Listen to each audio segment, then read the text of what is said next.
F3 मध्ये आपणा सर्वांचे स्वागत आहे।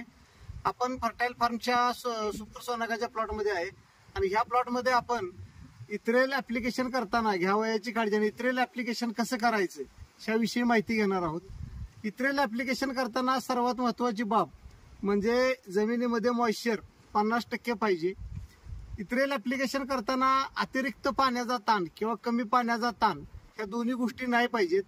दुसरी गोष्ट इथ्रेल ऍप्लिकेशन करताना इथ्रेलच्या जे सोल्युशन आहे त्या पाण्याचा पीएच हा महत्त्वाचा भाग आहे। आपण आता यामध्ये पाणी फक्त भरून आणलेलं आहे।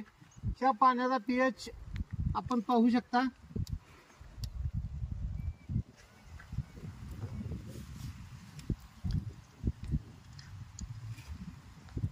.7 या पाण्याचा पीएच 7.6 पीएच आहे। यामध्ये आता आपण प्रति लिटर 4 मिली ह्या प्रमाणे इथ्रेल ओतणार आहे।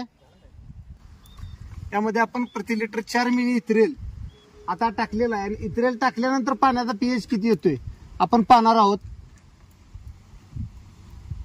पीएच सेट व्हायला लागलेला आहे।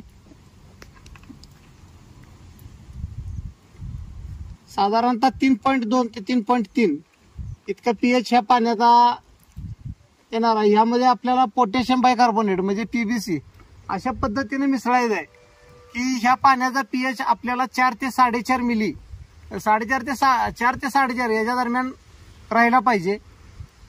आता आपण ह्यानंतर पीबीसीचं ह्यामध्ये किती लागते ते बघून आपण मिसळणार आहोत।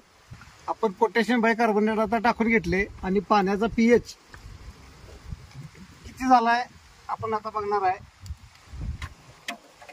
4.3 4.2 ते 4.3 हा 4.2 झालेला आहे पीएच। आता हे जे सोल्युशन आहे ते आपल्या स्प्रेसाठी तयार झालेलं आहे। एकरी 400 लिटर पाणी आणि 4 मिलीनं इथ्रेल असं 1600 मिली इथ्रेल पर एकर हा डोस गेला पाहिजे। इथून पुढच्या अशाच पूर्ण ऍक्टिव्हिटीज आपल्याला व्हिडिओद्वारे देण्यात येतील। त्यासाठी आमचं F3 पेज फॉलो करा। धन्यवाद।